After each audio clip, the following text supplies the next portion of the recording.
رضا عبدی صاحب سے کو تشریف لائیں اور آپ سے خطاب ہو. صاحب کی صحت و سلامتی کے لیے بلند تر سلامات.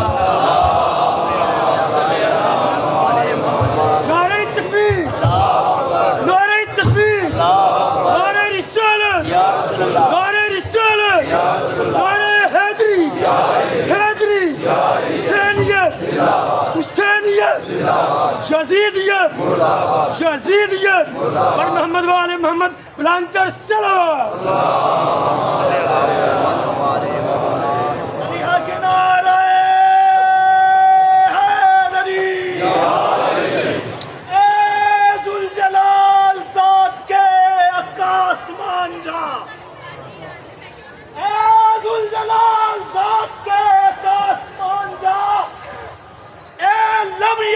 قبیلے کی ہر آسمان جا اور کر کے طواف قبر علمدار کا فرات صدیوں سے کہہ رہی ہے کہ اب آسمان جا. سلیمان علی حق نعرہ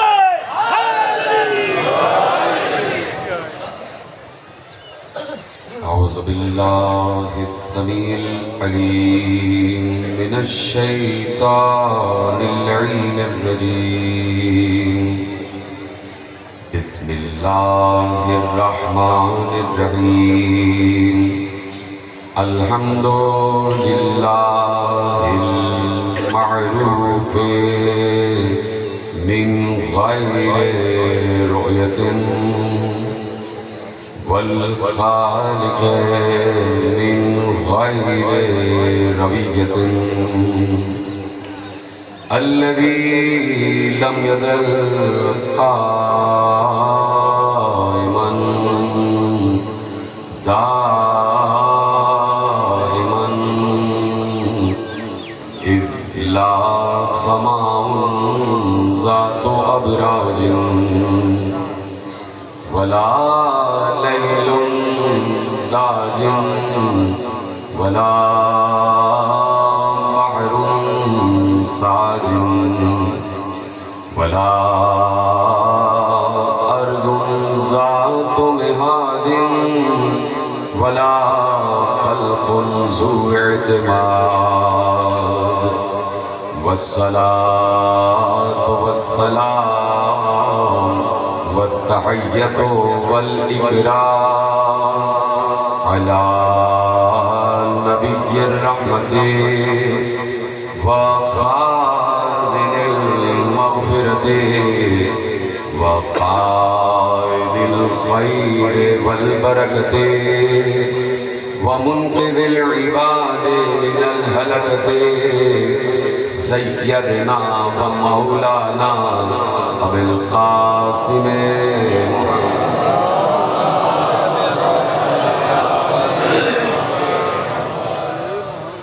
وأهل بيت الطيبين الطاهرين المعصومين المظلومين المنتخبين المنتجبين الذين أذهب الله عنهم الرجس وطهرهم تطهيرا.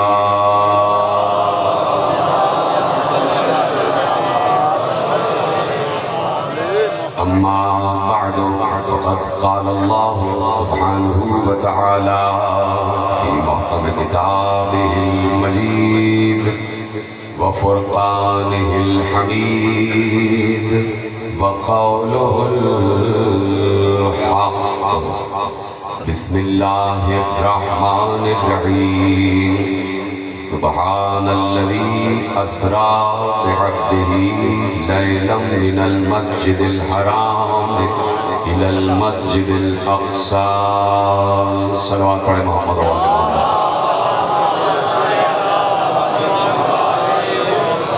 1444 ہجری کے اشرۂ ماہ رمضان کی مرکزی امام بارگاہ دھوبی گھاٹ فیصل آباد میں آپ حضرات آج 7ویں مجلس میں شریک ہیں. عنوان گفتگو ہے اختیارات بندگی. اور پروردگار عالم بندگی کو اور عبودیت کو بہت پسند کرتا ہے. وہ چاہتا ہے کہ یہ انسان اس کے بندے بن کے رہے، اس کے عبد بن کے رہے. اور جب جملہ آپ کے حوالے کرنے جا رہا ہوں، اور جب اللہ کا کوئی حقیقی بندہ بن جاتا ہے، ویسا بندہ جیسے اللہ چاہتا ہے، جب وہ اصل اور حقیقی عبد کی منزل پر آ جاتا ہے، تو پھر اللہ ایسے عبد کو زمین پر رہنے نہیں دیتا، بلکہ راتوں رات معراج پر بلا لیتا.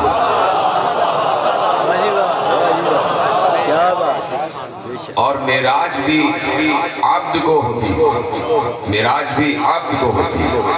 اللہ کہتا ہے کہ معراج بندگی کو ہے. بندگی، عبودیت، خود اللہ ارشاد فرماتا ہے، میں نے ابھی عرض کیا کہ اسے بندگی بہت پسند ہے.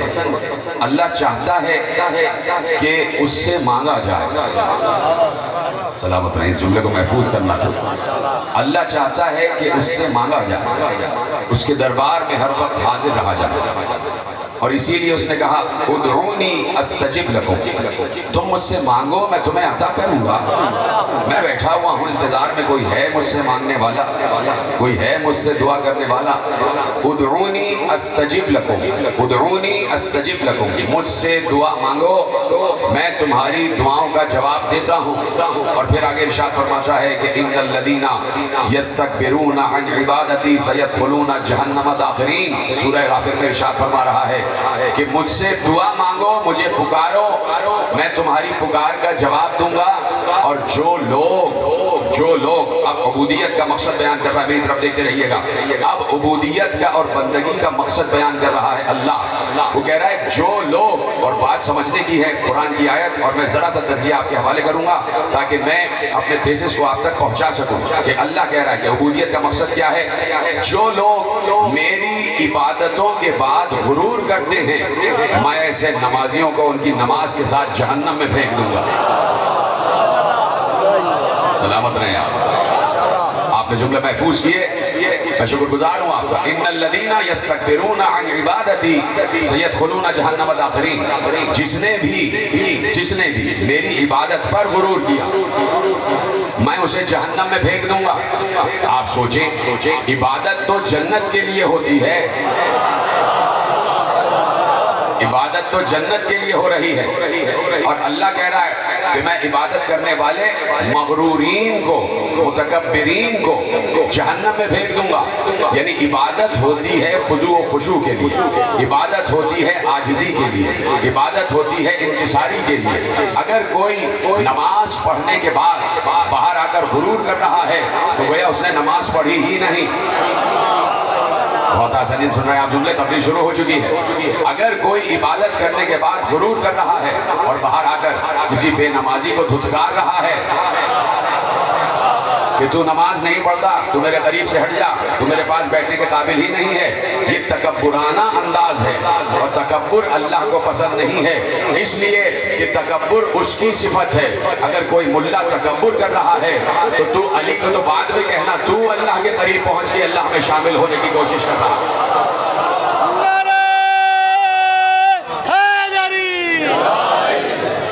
علی کو تو بعد میں کہتا کہ علی کو اتنا بڑھا دیا کہ اللہ بنا دیا. خود مولوی اگر تکبر کر رہا ہے عبادت کے بعد، چاہے کوئی عام انسان ہی کیوں نہ کرے، تو اس کا مطلب ہے کہ وہ الوہی صفت میں داخل ہونے کی کوشش کر رہا ہے. تو عبادت کے بعد غرور نہیں ہے، عبادت کے بعد غرور نہیں ہے. آواز آئی استعینوا بالصبر والصلاۃ، استعانت حاصل کرو، مدد مانگو صبر سے اور صلاۃ سے. توجہ ہے، بات آگے بڑھائی جائے. استعینوا بالصبر والصلاۃ، صبر سے اور صلاۃ سے تعاون مانگو، صبر سے اور صلاۃ سے استعانت طلب کرو، صبر سے اور صلاۃ سے مدد مانگو. اجازت ہے، جملہ ضائع تو نہیں ہوگا، میرا اپنا جملہ نہیں ہے، معصوم کا جملہ ہے، اور اختیارات بندگی آپ کے حوالے ہو رہا ہے. اور میں ابھی الصلاۃ اور اقامت صلاۃ کی تشریح بھی آپ کے حوالے کرنا چاہتا ہوں. پوچھا گیا صبر کیا ہے اور صلاۃ کیا ہے؟ معصوم نے ارشاد فرمایا کہ صبر سے مراد رسول اللہ ہیں اور صلاۃ سے مراد ولایت علی ہے.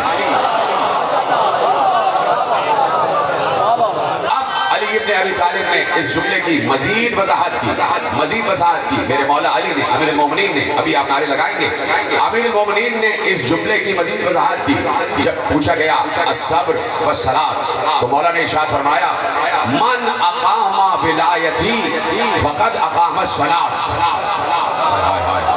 اتنا مشکل جملہ نہیں تھا، سلامت رہیں، میرا ساتھ دے رہے ہیں، اتنا مشکل جملہ نہیں تھا، بڑا آسان جملہ ہے۔ قرآن کہہ رہا ہے اقیموا الصلاۃ، نماز پڑھو، تو نماز پڑھنا ہے، لیکن اقرؤوا الصلاۃ نہیں ہے،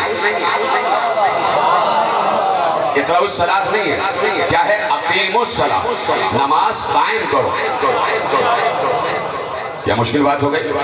نماز قائم کرو، نماز پڑھو نہیں، نماز قائم کرو۔ وہ اصطلاحی انداز میں نماز پڑھنا بالکل ٹھیک ہے، یہ جملہ غلط نہیں ہے، نماز پڑھی جاتی ہے، نماز پڑھ لیں، لیکن جب ہم لغوی معنوں کی طرف جائیں گے تو اقیموا الصلاۃ کا مطلب ہے نماز قائم کرو، اقاموا الصلاۃ، نماز قائم کرو۔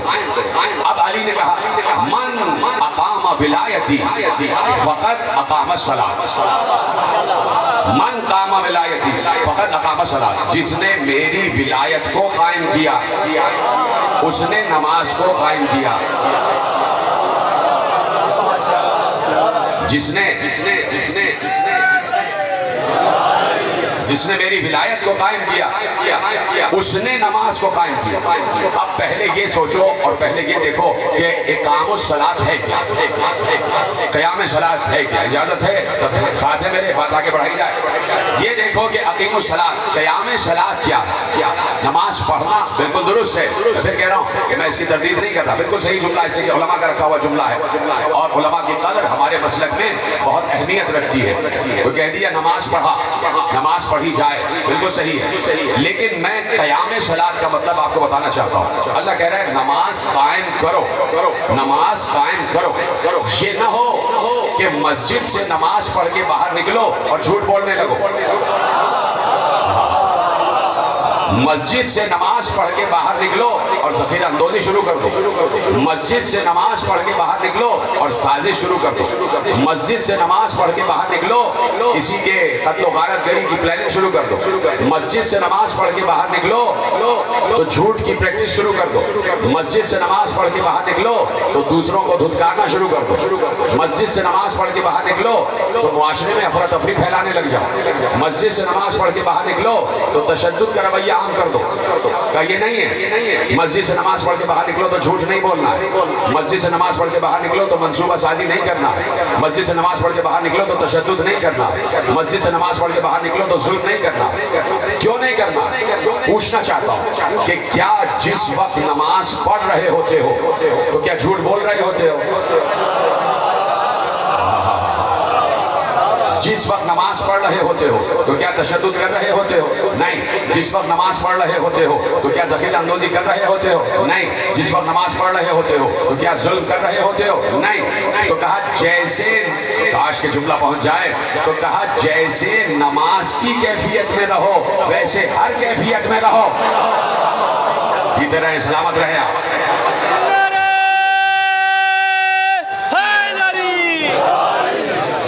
جس وقت جیسے نماز پڑھتے میں رہتے ہو ویسے ہر وقت رہو۔ اس کو کہتے ہیں تاثر عبادت، اس کو کہتے ہیں تاثر نماز، کہ نماز پڑھ کے آئے تو نماز نے اثر کیا ڈالا۔ کیوں چپ ہو رہے ہیں آپ؟ میں تو بڑی عمومی بات کر رہا ہوں کہ نماز نے اثر کیا ڈالا، نماز نے اثر کیا قائم کیا؟ کیسی نماز؟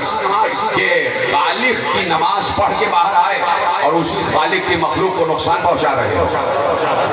تو کہا نماز نے اثر کیا کیا؟ تو نماز اقام الصلاۃ کا مطلب یہ ہے کہ ہر وقت نماز کی کیفیت میں رہو، چل رہے ہو تو سوچو نماز کی کیفیت میں ہو، پھر رہے ہو تو سوچو نماز کی کیفیت میں ہو، کھا رہے ہو تو سوچو نماز کی کیفیت میں ہو، پی رہے ہو تو سوچو نماز کی کیفیت میں ہو۔ جب نماز کی کیفیت میں ہر وقت اپنے کو تصور کرو گے تو نہ جھوٹ بولو گے، نہ حرام کھاؤ گے، نہ تشدد کرو گے، نہ ظلم کرو گے، نہ منصوبہ سازی کرو گے، نہ ذخیرہ اندوزی کرو گے، نہ معاشرے میں دیگر گونی پھیلاؤ گے، اس لیے کہ ہر وقت اپنے آپ کو رب کی بارگاہ میں محسوس کرو گے، اور جو ہر وقت اپنے آپ کو رب کی بارگاہ میں محسوس کرتا ہے وہ اللہ کے خوف کی منزل پر آ جاتا ہے کہ اللہ مجھے دیکھ رہا ہے۔ جب یہ دیکھنے کی کیفیت میں آ جاتا ہے کہ اللہ مجھے دیکھ رہا ہے تو اللہ کے سامنے کوئی جھوٹ بولنے کی ہمت نہیں کر سکتا، اللہ کے سامنے کوئی تشدد کی ہمت نہیں کر سکتا، اللہ کے سامنے کوئی ظلم کرنے کی ہمت نہیں کر سکتا۔ یہ جو آج ظلم ہو رہا ہے، یہ جو آج تشدد ہو رہا ہے، یہ جو آج جھوٹ بولا جا رہا ہے،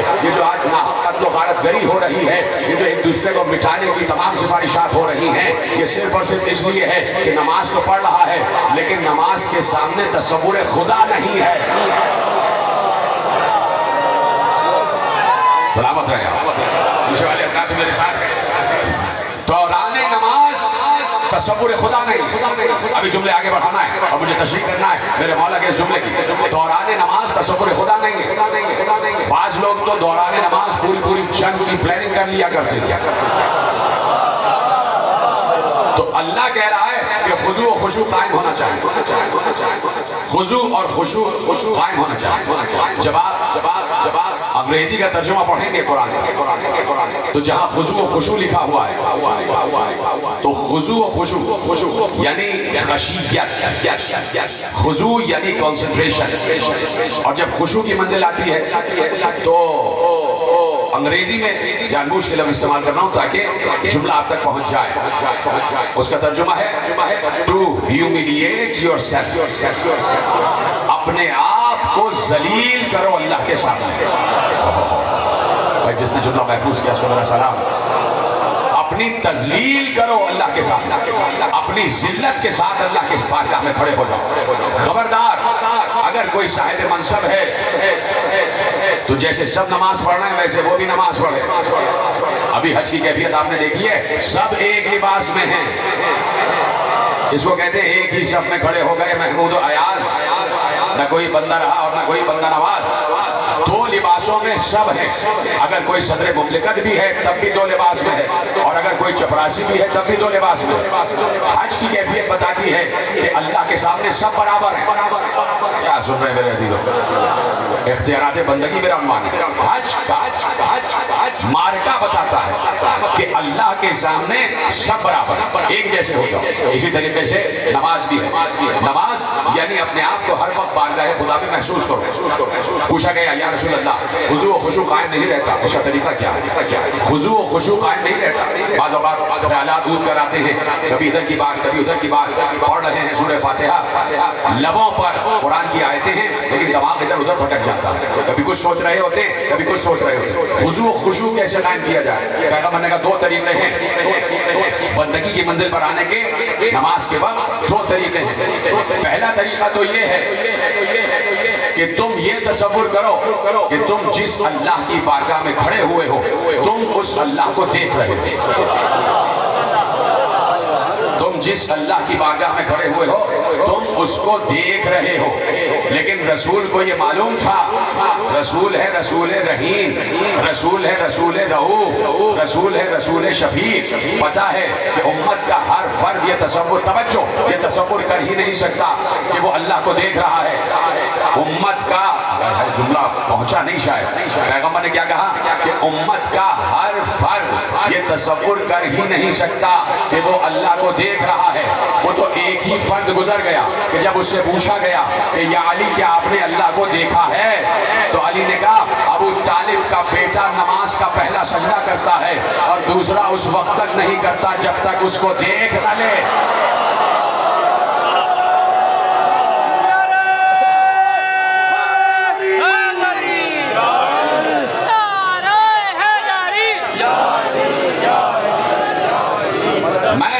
کی عبادت ہی نہیں کرتا جس کو دیکھتا نہ ہوں۔ حیران ہو گیا سائل یا علی وہ تو نظر ہی نہیں آتا، وہ تو دکھائی ہی نہیں دیتا، پھر یہ کیا تصور ہے کہ میں ایسے رب کی عبادت ہی نہیں کرتا جسے میں دیکھتا نہ ہوں؟ تو فوراً علی نے تشریح کی، کہا ان آنکھوں سے نہیں دکھائی دیتا، دل میں معرفت کی آنکھ پیدا کرو وہ دکھائی دے۔ جیتے رہے سلامت رہے، دل میں معرفت کی آنکھ پیدا کرو وہ دکھائی دے گا۔ تو رسول کو معلوم تھا کہ صرف ایک بندہ ہے میرے علاوہ، مجھ سے ہٹ کے صرف ایک بندہ ہے، یا تو میں اس منزل پر ہوں یا علی اس منزل پر ہے۔ تو ہر کوئی نہیں دیکھ سکتا، ہر کوئی تصور نہیں کر سکتا کہ میں اللہ کو دیکھ رہا ہوں۔ فوراً رسول رحمت کی رحمت جاگی، فوراً رسول رؤوف کی رحمت جاگی اور امت پر کرم نوازی فرمائی۔ کہا سنو، اگر یہ تصور نہ ہو سکے کہ تم اسے دیکھ رہے ہو تو یہ تو یقین کرو کہ وہ تو تمہیں دیکھ رہا ہے۔ سلامت رہے، سلامت رہے۔ آج میں آپ کو دعائیں دے رہا ہوں جیسے آپ یہ خیالات سن رہے ہیں۔ بعض اوقات یہ گفتگو خشک گفتگو تصور کی جاتی ہے، لیکن اختیارات بندگی میرا موضوع ہے۔ تو کہا کہ نماز کی کیفیت میں رہو۔ اقام الصلاۃ کیا ہے؟ ہر وقت نماز کی کیفیت میں رہو، جھوٹ نہیں بولنا، سازش نہیں کرنا، مکر نہیں کرنا، سیاست بغاوت نہیں کرنا، تشدد نہیں کرنا، ظلم نہیں کرنا، ناحق قتل و غارت گری نہیں کرنا، ذخیرہ اندوزی نہیں کرنا، ناحق مال مت کمانا، اپنی ضرورت سے زیادہ کہیں چھینا جھپٹی نہ کرنا، لوٹ مار نہ کرنا، ڈاکہ نہ ڈالنا، کسی کو تکلیف نہ پہنچانا، ایک دوسرے انسان کا احترام کرنا، بچوں کا احترام کرنا، بڑوں کا ادب کرنا، پڑوسی کے حقوق ادا کرنا۔ اقام الصلاۃ بتا رہا ہوں، اقام الصلاۃ بتا رہا ہوں۔ قیام الصلاۃ کیا ہے؟ بچوں کا ادب کرنا، بڑوں کا احترام کرنا، پڑوسیوں کے حقوق کا احترام کرنا، اپنے حقوق ادا کرنا، اپنے فرائض ادا کرنا، دوسروں کی عزت کرنا تاکہ تمہاری عزت کی جائے۔ یہ سب ہے قیام صلاۃ۔ اب علی نے کہا، علی نے کہا اور جملے کی تشریح ہونے جا رہی ہے، کاش کہ جملہ ضائع نہ ہو۔ علی نے کہا من اقام ولایتی فقط اقام الصلاۃ۔ کہا نا علی نے، جس نے میری ولایت کو قائم کیا اس نے نماز کو قائم کیا۔ اب سمجھ میں آیا کہ پیغمبر نے کہا من کنت مولا فہذا علی مولا، میں جس کا مولا ہوں اس کا علی مولا ہے۔ جملہ روک رہا ہوں، پہلے تشریح کروں گا جملے کی۔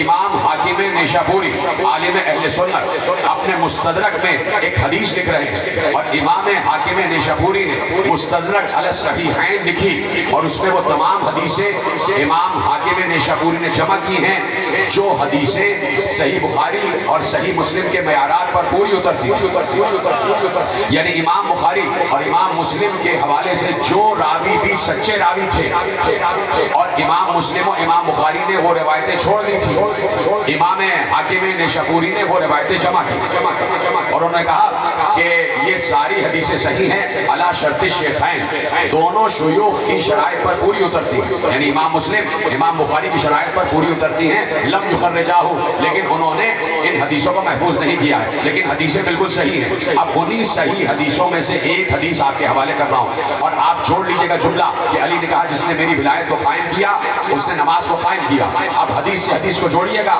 اور پھر حدیث کو حدیث سے جوڑنے کے بعد اسے آیت کی تفسیر میں لے آئیے گا۔ کہا پیغمبر نے، امام حاکم لکھ رہے ہیں، شرط الشیخین پر پوری اترنے والی روایت، توجہ میری طرف، امام حاکم لکھ رہے ہیں کہ پیغمبر نے ارشاد فرمایا اپنے اصحاب کو مخاطب کر کے، جو میری زندگی جیسی زندگی گزارنا چاہتا ہے کہ جیسے مجھ سے اللہ نے وعدہ کیا ہے۔ پھر پڑھ دو جملہ، پھر دہرا دو جملہ، تاکہ جملہ بالکل وضاحت کے ساتھ صراحت کے ساتھ دلوں میں پیوست ہو جائے۔ پیغمبر نے کہا جو میری زندگی جیسی زندگی گزارنا چاہتا ہے اس کو چاہیے کہ وہ علی کو اپنا والی بنائے۔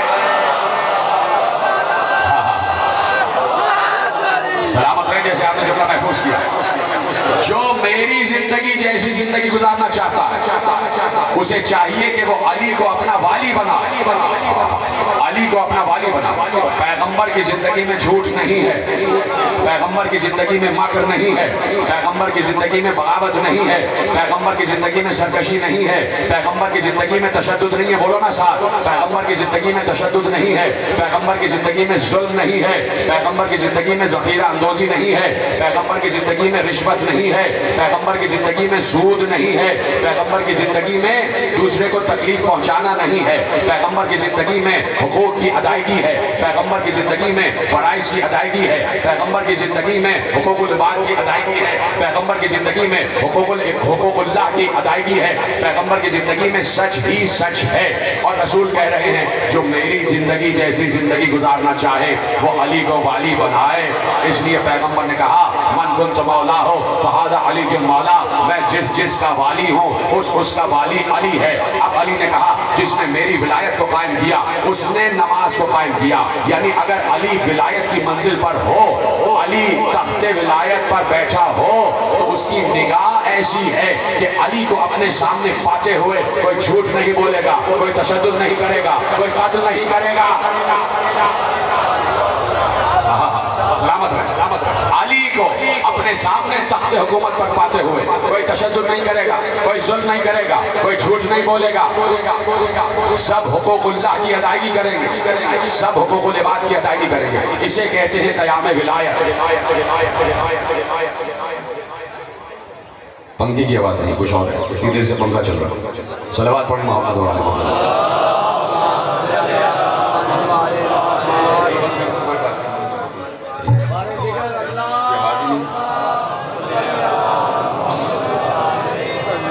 آپ کیوں پریشان ہو جاتے ہیں؟ تو یہاں کے معاملات ہیں، آپ میرے ساتھ ہی رہیے، اس لیے کہ جب میں موضوع اختیار کرتا ہوں تو چاہتا ہوں موضوع کے ایک ایک جز پر بات کی جائے، ایک ایک گوشے پر بات کی جائے، اسی کو موضوع کہتے ہیں۔ یہ تو نام لوں موضوع کا اور بات کروں غیر موضوع، تو موضوع کا حق تو ادا نہیں ہوتا۔ تو ہیں میرے ساتھ سب کے سب بیٹھے ہوئے، تو اس کو کہتے ہیں قیام ولایت۔ اور ولی ہوتا ہے اللہ کا حجت، اور ولی اپنے دور کا سب سے بڑا بندہ ہوتا ہے۔ محمد والے محمد لشکر سلامات۔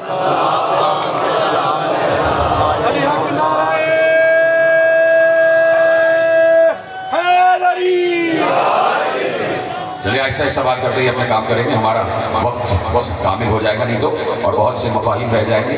میں آہستہ آہستہ بات کرتا ہوں، لیکن آپ مجھ سے آہستہ سے بات نہ کیجیے گا بھائی، کیونکہ مائک کے مسائل ہو رہے ہیں، اس لیے میں آہستہ آہستہ بات کر رہا ہوں۔ جو ولی ہوتا ہے وہ اپنے عہد کا سب سے بڑا عقد ہوتا ہے، اپنے عہد کا سب سے بڑا عقد ہوتا ہے۔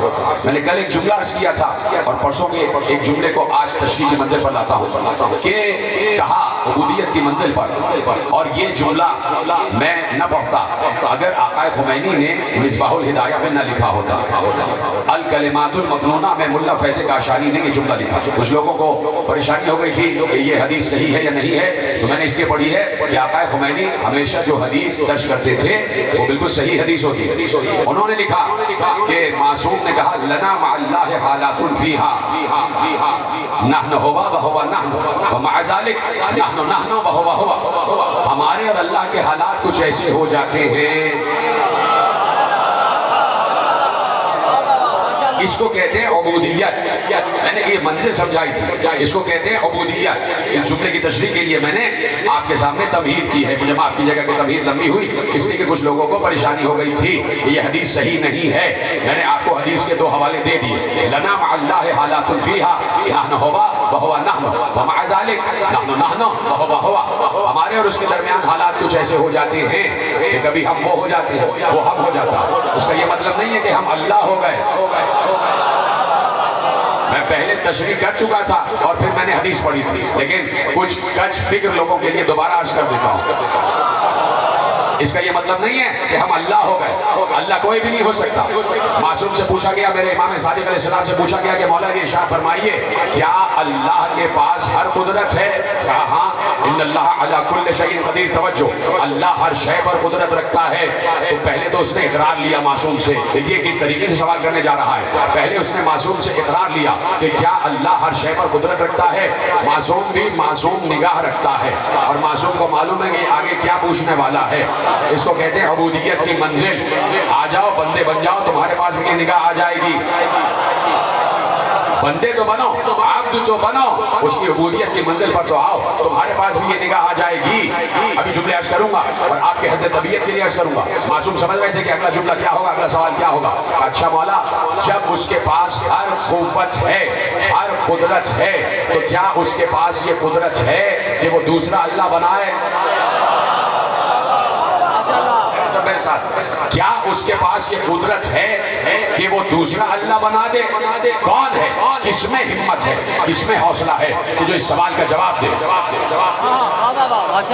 کس میں حوصلہ ہے جو اس سوال کا جواب دے؟ اگر کہتا ہے کہ قدرت نہیں ہے، بھائی سلامت رہے آپ، لیکن میرا ساتھ تو دیتے جائیں.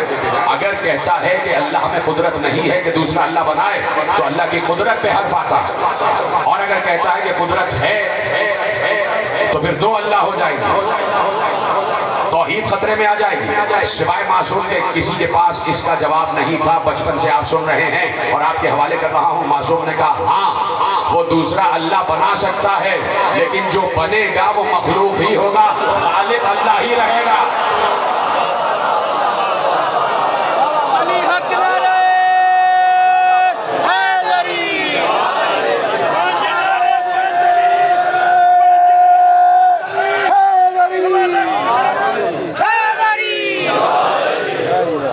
جو بنے گا وہ مخلوق ہوگا، خالق بہر طور اللہ رہے گا.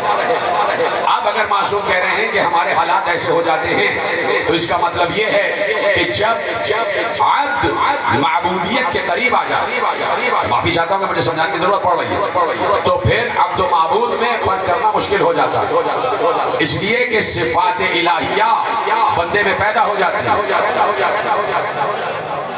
اچھا ذرا سی ایک مثال دیں، آپ کی سنی ہوئی مثال. میں بڑے دعوے سے کہہ رہا ہوں ایک بندے نے مثال سنی ہوئی، دعوے سے کہہ رہا ہوں سب نے، جتنے افراد یہاں ہزاروں کی تعداد میں بیٹھے سب نے مثال سنی ہوئی. اور مثال کیا ہے؟ آگ اور لوہے والی مثال. سب نے، میرا آپ نے دل ہی توڑ دیا. میں تو آپ کی مدح کر رہا تھا کہ سب نے مثال سنی ہوئی. آگ اور لوہے والی مثال سنی ہے کہ بھائی لوہا وہ دور رکھا ہے بالکل مجمع کے آخر میں، اور آگ یہاں جل رہی ہے. دور ہے لوہا، ابھی 1 کلومیٹر دور لوہا رکھا ہوا ہے اور 1 کلومیٹر دور آگ جل رہی ہے. اتنی دوری پر آگ کا کوئی اثر لوہے پر نہیں ہوگا. اتنی دوری سے آگ کا کوئی اثر لوہے پر نہیں ہوگا.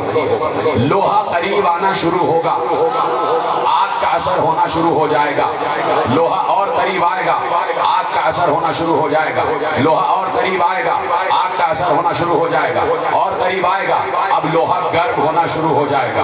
اور قریب آئے گا، مزید گرم ہونا شروع ہو جائے گا. اور قریب آئے گا، بہت زیادہ گرم ہونا شروع ہو جائے گا. آگ کے بالکل قریب آ گیا، اس کی حرارت پگھلنے کی شکل میں آ جائے گی. اور وہی لوہا جب آگ میں ڈال دیا جائے گا تو پگھل کے بالکل آگ کا ہی حصہ بن جائے گا.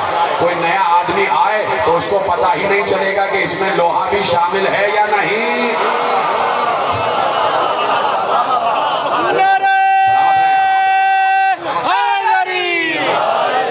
میں نے کہا تھا نا کہ اتنی مشہور مثال ہے، جب لوہا آگ کا حصہ بن جائے گا تو آگ ہی لگے گا.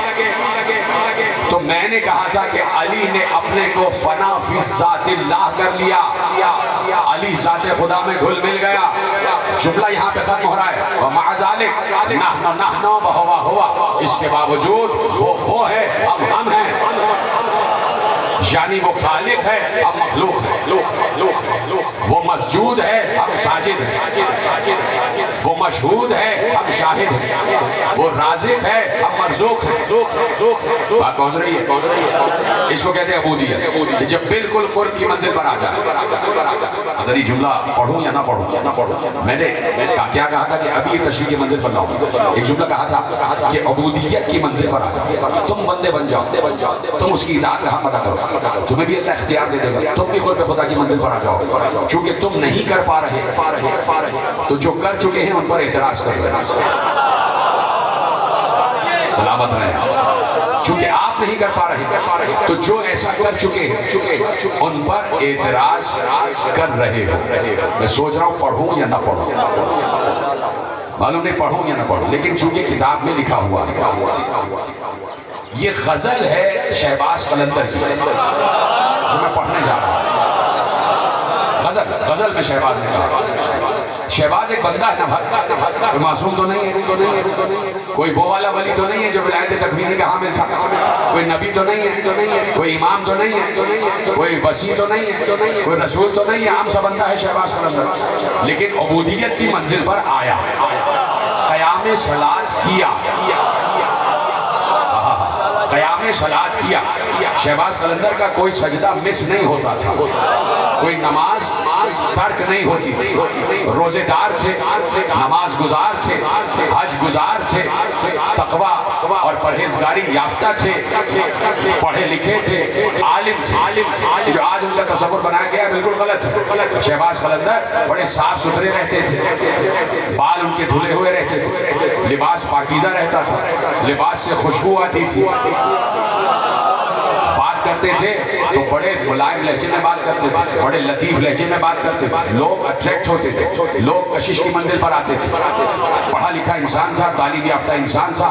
کئی کتابیں بھی لکھی جو اس دور کے مدرسوں میں پڑھائی جا رہی ہیں. یہ جو شاعری کے علم اوزان ہے, اس پر پوری کتاب شہباز قلندر کی تھی, ان کی زبانے میں لکھا ہوا ہے. اب وہ کتاب ناپید ہے, وہ ہم کیا کریں, لیکن بات میں لکھی ہوئی ہے کہ وہ بڑے پڑھے لکھے انسان تھے, کئی کتابوں کے مصنف تھے, نمازی تھے, روزے دار تھے, حج گزار تھے, زکوٰۃ دینے والے تھے, جہاد کرنے والے تھے, حقوق اللہ حقوق العباد کرنے والے تھے. ہاں یہ ہے کہ وہ نماز پڑھتے نہیں تھے, نماز کو قائم کیا ہوا تھا.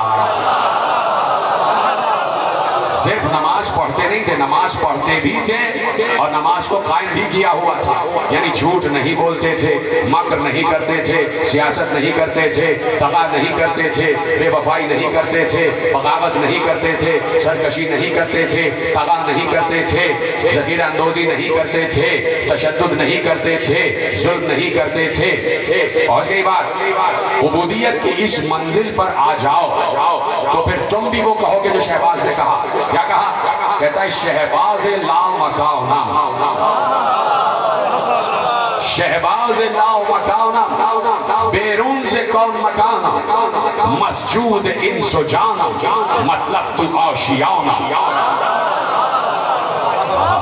شہباز کہتا ہے کہ اس منزل عبودیت پر جب انسان آ جاتا ہے, کہتا ہے میں کسی چھوٹی موٹی جگہ کا شہباز نہیں ہوں, میں لامکان کا شہباز ہوں. شہبوز لا مکانا, میں لامکان کا شہباز ہوں, بیرون سے کون مکانا, اور یہ کون و مقام مجھ سے بہت پرے ہیں, میں ان سے بہت دور جا چکا ہوں. بندے تو بنو نا. میں نے پہلے کہہ دیا شہباز کوئی معصوم نہیں ہے, کوئی ولی نہیں ہے, کوئی امام نہیں ہے, کوئی رسول نہیں ہے, کوئی نبی نہیں ہے, کوئی وسیع نہیں ہے, بندہ ہے, بندہ ہے, بندہ. اور اب وہ کہتا ہے شہبوز لا مکانا, بیرون سے کون مکانا, میں لا مکان کا شہباز ہوں, کون مکان سے بہت دور جا چکا ہوں, کون مکان سے بہت پرے جا چکا ہوں, کون مکان میرے لیے کچھ بھی نہیں ہے. کیوں؟ مسجود انس و جانا. اسی منزل کے لیے میں رکا ہوں کہ تشریح کروں یا نہ کروں. مسجود انس و جانا, مسجود انس و جانا. کیا مثال دوں میں آپ کو؟ مثال سوچ رہا ہوں,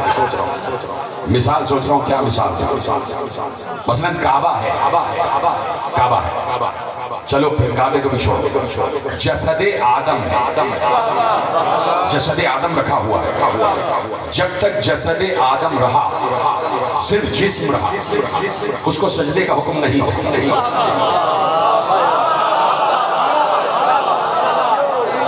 جب آدم میں روح خدا آ گئی,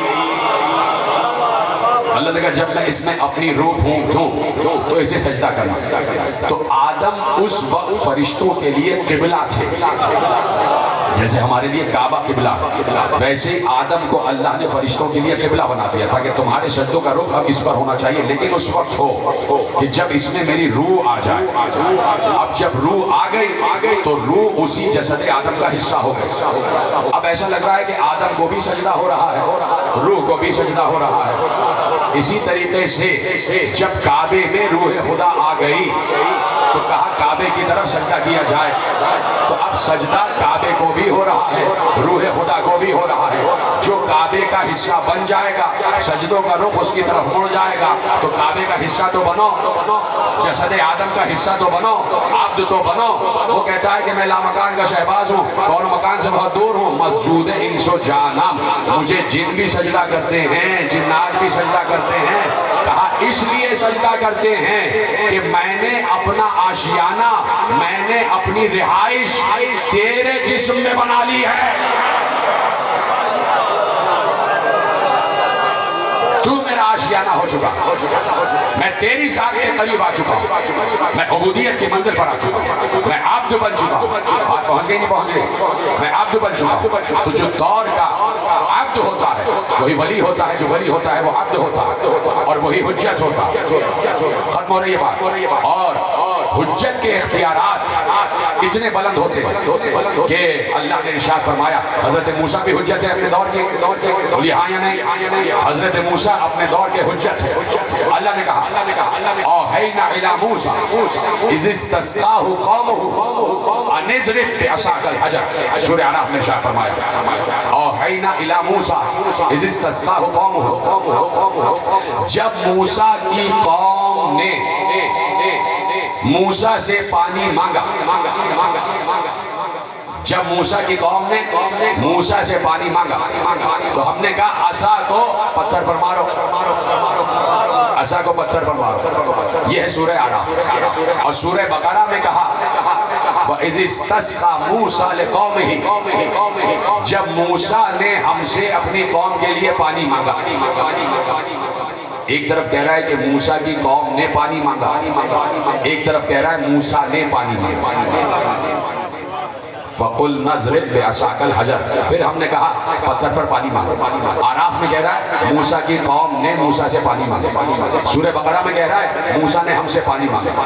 تو دونوں میں فرق کیا ہے؟ تو فرق بڑا واضح ہے، فرق بڑا آسان ہے کہ قوم حجت سے مانگے، بات ہی ختم ہو گئی. قوم حجت سے مانگے اور حجت خدا سے مانگے. پتہ نہیں جملہ پہنچے گا نہیں پہنچا. عبودیت کی آخری منزل تک لے کے آ رہا ہوں. قوم اپنے دور کے حجت سے مانگے اور حجت خدا اللہ سے مانگے. اس لیے کہ جو جس کے زیادہ قریب ہوتا ہے وہ اس سے مانگتا ہے. قوم حجت کے قریب ہے تو حجت سے مانگے. اب حجت اللہ سے کیوں مانگ رہا ہے؟ چھوڑ دوں تقریر میرے بھائی. قوم حجت کے قریب ہے. اب جب تک سمجھا نہیں لوں گا مجھے رکنا پڑے گا. آیت کیا ہے؟ اطیعوا اللہ واطیعوا الرسول واولی الامر منکم. اطاعت کرو اللہ کی، اطاعت کرو رسول کی اور اس کی اولی الامر کی جو تم میں سے، یعنی تمہارا کام ہے کہ تم اولی الامر تک پہنچ جاؤ. تمہارا سفر ختم ہو جائے گا. پھر اولی الامر کا کام ہے کہ وہ تمہیں رسول تک پہنچا دے.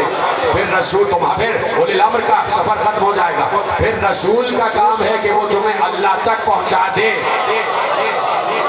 جو جس کے قریب ہوتا ہے وہ اس سے مانگتا ہے. نصرانیوں سے پوچھا گیا، عیسائیوں سے پوچھا گیا تم عیسیٰ سے کیوں مانگتے ہو؟ اس لیے مانگتے ہیں کہ وہ بیٹا ہے اور بیٹا باپ کے قریب ہوتا ہے. تو ان کا نظریہ اور عقیدہ یہ ہے کہ جو جس کے زیادہ قریب ہو اسی سے مانگا جائے، کیونکہ عیسیٰ اللہ کا بیٹا ہے. ہمارا تو عقیدہ نہیں ہے، یہ مشرکانہ عقیدہ. چونکہ عیسیٰ اللہ کا بیٹا ہے تو عیسیٰ سے مانگتے ہیں، اس لیے کہ بیٹا باپ کے قریب ہوتا ہے. اللہ نے کہا الذین یدعون یبتغون الیہم الوسیلہ ایہم اقرب. ہاں یہ اس لیے وسیلہ بنائے ہوئے ہیں عیسیٰ کو کہ وہ سمجھتے ہیں کہ وہ اللہ سے قریب ہے. تو جو قریب ہوتا ہے اسی سے مانگا جاتا ہے. جملہ ضائع نہیں ہونا چاہیے، جملہ دے رہا ہوں. اور آج کے فضائل کی حد تک آخری جملہ. کل سے یہیں سے دو باتیں، 2 دن کی گفتگو رہ گئی اور آپ کے سامنے خیالات عالیہ عرض کرنے ہیں مجھے. آج کی تقریر کا پل بنائے رکھنا، اگلی 2 تقریروں میں یہ پوری تقریر کام آئے گی. کہا کہ اس سے مانگا جاتا ہے جو جس کے زیادہ قریب ہو. تو حجت سے قوم مانگے گی، اس لیے کہ قوم حجت سے قریب ہے. حجت دکھائی دے رہا ہے تو قوم حجت کے پاس جائے گی. کیوں حجت کے پاس جائے گی؟ اس لیے کہ قوم کو حجت دکھائی دے رہا ہے. حجت اللہ کے پاس جائے گا. کیوں جائے گا؟ اس لیے کہ حجت کو اللہ دکھائی دے رہا ہے. وہ ہر وقت اپنے آپ کو رب کی بارگاہ میں محسوس کرتا ہے. عیسائیوں نے کہا ہم عیسیٰ سے اس لیے مانگتے ہیں کہ وہ اللہ کے قریب ہے. تو اب اللہ کا قرب کو تلاش کرو کہ کون اللہ کے قریب ہے. ایک یہ قرب ہے جو قوم کا حجت سے ہے اور ایک وہ قرب ہے خدا کا کہ علی نے کہا میں تو اتنا قریب ہوں کہ میں تو اس کا پہلو ہوں. علی حق نعرہ حیدری، مل کے بولے سارے حیدری.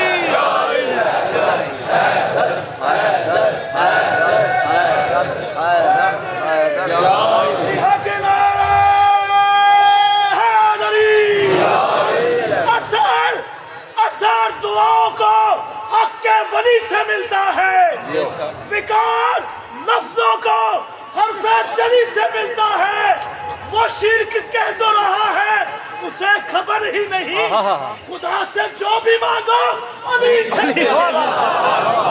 نعرہ حیدری توجہ فرمائیے آپ نے بہت کے جملے آپ کا جو جس سے زیادہ قریب ہوتا ہے اسی سے مانگا جاتا ہے. تو علی کہہ رہے ہیں نحن جنب اللہ، ہم اللہ کا پہلو ہیں، ہم اللہ کا پہلو ہیں. میرا پہلو یہ ہے، یہ میرا پہلو ہے، آپ سب کا پہلو یہ ہے. یہ دو پہلو ہیں آپ کے. آپ میں سے بہت سے لوگ ایسے بیٹھے ہوئے ہیں کہ جو باپ اور بیٹا بیٹھا ہے، باپ اور بیٹا برابر برابر بیٹھا ہے، بیٹا پہلو میں بیٹھا ہے، پہلو ہے نہیں. سلامت رہے آپ، شاید جملہ پہنچ گیا. سلامت رہے آپ. بیٹا پہلو میں بیٹھا ہے، وہ پہلو ہے نہیں، اس لیے کہ پہلو جدا نہیں ہوتا. جیتے رہے، سلامت رہے.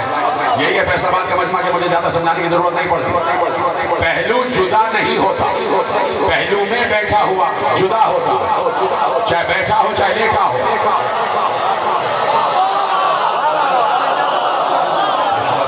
سلامت رہے آپ. جو پہلو میں بیٹھا ہوتا ہے وہ جدا ہوتا، جو خود پہلو ہوتا ہے وہ جدا نہیں ہوتا.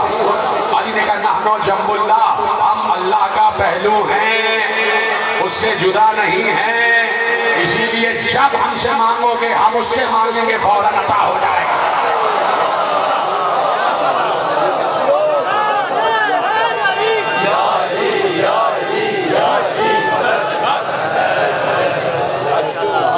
سلامت رہیں، خدا آپ کو سلامت رکھے، آپ کو ہر نظر بد سے محفوظ فرمائے.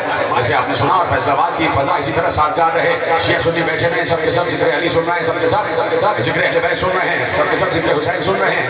نحن جنب اللہ، ہم اللہ کا پہلو ہیں. اللہ کا پہلو اللہ سے جدا نہیں، اللہ سے جدا نہیں. اللہ کوئی جسم نہیں رکھتا کہ اس کا میری طرح کا پہلو ہو. اللہ ہماری طرح کا جسم نہیں رکھتا. اللہ تو نظر ہی نہیں آتا، اللہ تو دکھائی ہی نہیں دیتا.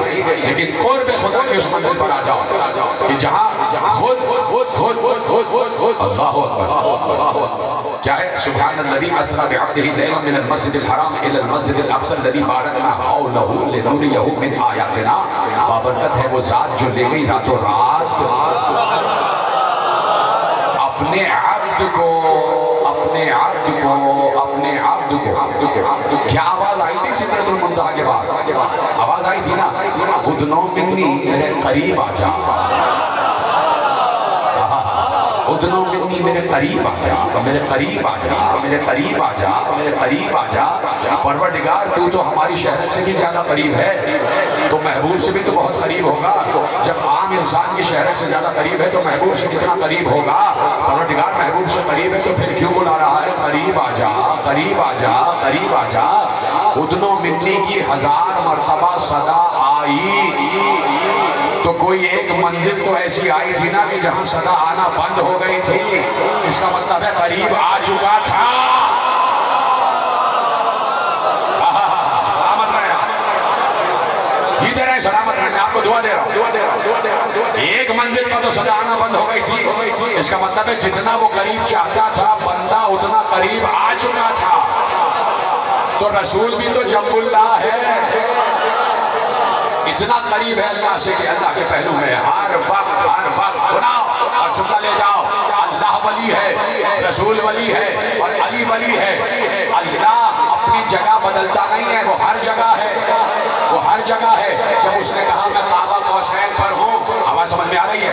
جب اس نے کہا میں کعبہ قوسین پر ہوں تو وہ آج بھی کعبہ قوسین پر ہے. تو اللہ ولی ہے تو کعبہ قوسین پر ہے، یعنی ولایت ہر وقت کعبہ قوسین پر رہتی ہے.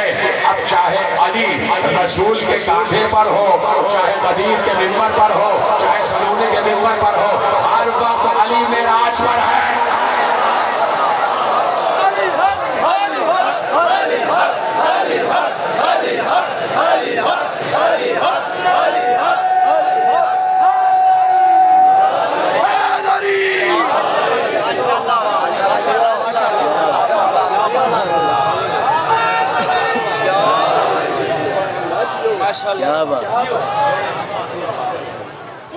سلامت ہے، سلامت ہے۔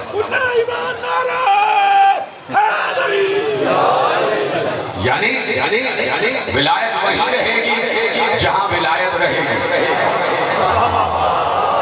یہ طرح جملہ محفوظ کیا، ولی وہی رہے گا جہاں ولی رہے گا، ولایت جدا نہیں ہوگی۔ جب تک آئے ولایت میں تین ساتھ ہیں، ایک دوسرے کے پہلو میں ہیں، آئے ولایت میں تو ایک دوسرے کے پہلو میں ہیں، تو اب جو ولی ہوتا ہے وہ عہد کا سب سے بڑا عقد ہوگا۔ اوپن آفر ہے، اوپن آفر، اوپن آفر، دعوت عام ہے کہ عبد بن جاؤ، عبد بن جاؤ۔ ایک عام انسان بھی عبد بننے کی کوشش کر سکتا ہے، اور جب عبد بنو گے تو اختیار ملے گا۔ علیحدہ بات ہے کہ جب اختیار مل جاتا ہے تو انسان اسے استعمال نہیں کرتا، اپنے لیے استعمال نہیں کرتا، چونکہ اس کے لیے یہ چیزیں بہت آسان ہو جاتی ہیں، بہت ہلکی ہو جاتی ہیں۔ جب انسان کو اللہ مل چکا ہو تو پھر وہ چھوٹی موٹی دولت کی کیا فکر کرے گا، پھر وہ درہم و دینار کی کیا پرواہ کرے گا، پھر وہ دولت و جائیداد کی کیا فکر کرے گا، جب رزق دینے والا ہی اسے مل چکا ہے۔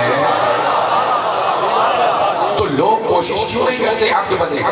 علی عبد بنے، رسول عبد بنے تو اللہ نے اختیار دے دیا۔ آپ عبد بن جائیے، آپ کو اختیار مل جائے۔ مسئلہ یہ ہے کہ زمانہ اتنا مادیت کی طرف جا چکا ہے کہ کوئی روحانیت کی طرف آنے کو تیار ہی نہیں، کوئی نورانیت کی طرف آنے کو تیار ہی نہیں، کوئی ضبط نفس کی منزل پر آنے کو تیار ہی نہیں۔ میں کیا کروں، مجھے تھوڑا سا وقت آپ کا لے رہا ہوں، آپ کے پاس زیادہ پریشانی تو نہیں ہو رہی؟ ختم کر دو بات یہیں پر، اجازت ہے دو باتیں کہ عبد بنو، ضبط نفس کی منزل پر آؤ، نفس کے خلاف کرو تو تمہیں اختیار ملے گا۔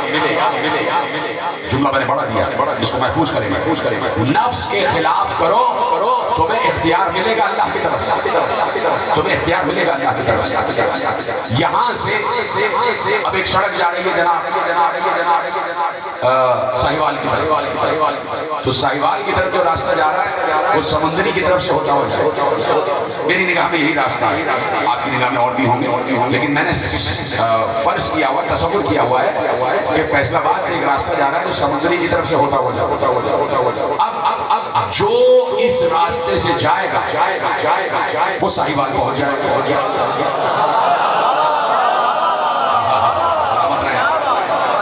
فیصل آباد سے ساہیوال کی طرف ایک راستہ جا رہا ہے جو سمندری کی طرف سے ہوتا ہوا جائے گا۔ اب جو بھی اس راستے سے جائے گا وہ اپنی منزل ساہیوال پر پہنچ جائے گا۔ اللہ یہ نہیں دیکھے گا کہ اس راستے سے صرف مسلمان ہی جائے گا تو منزل پہ پہنچے گا۔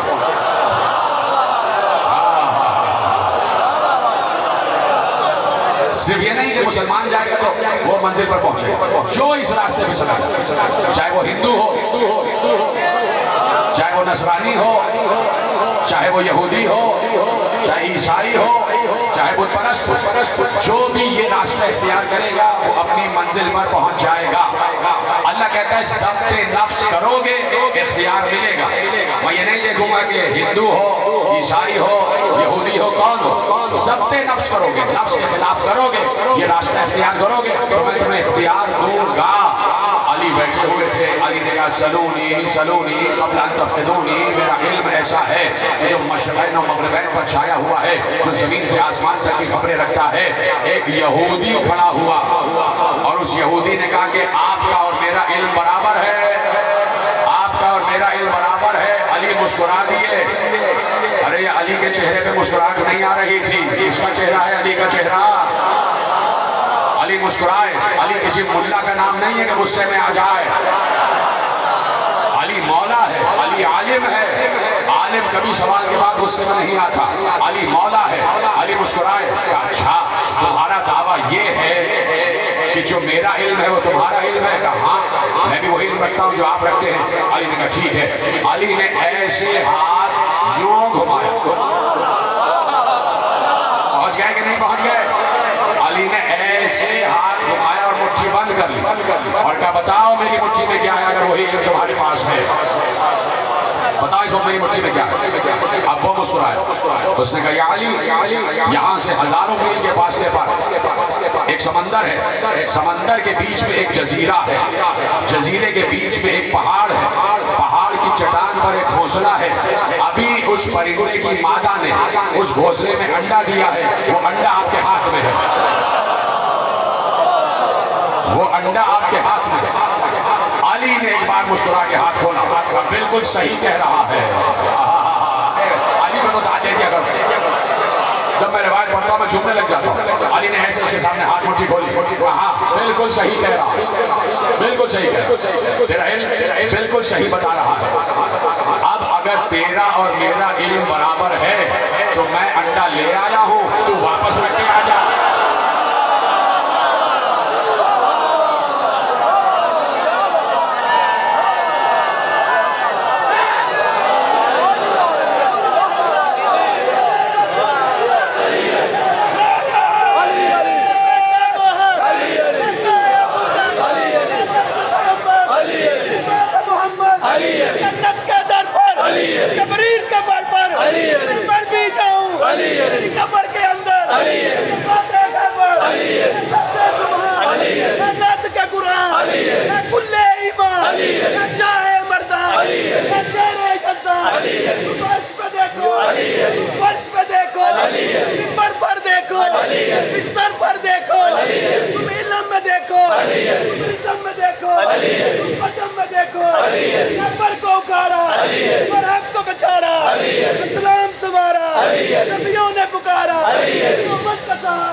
مسجد میں جہادت, رکوع میں سخاوت, پردے میں نیابت, میرا ایک وسیلہ, میرا ایک وظیفہ, صبح شام پکارو, شام پکارو, سر پہ ملیں گے, پھر جام چلیں گے, بھر کے پیئیں گے, عمر خوش ہوں گے, ہتھیار جلیں گے, پھر وہ بھی جلیں گے, جل جل کے مریں گے.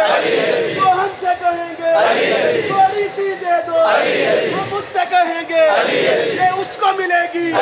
جو دل سے کہے گا, جو دل سے کہے گا, حق نعرہ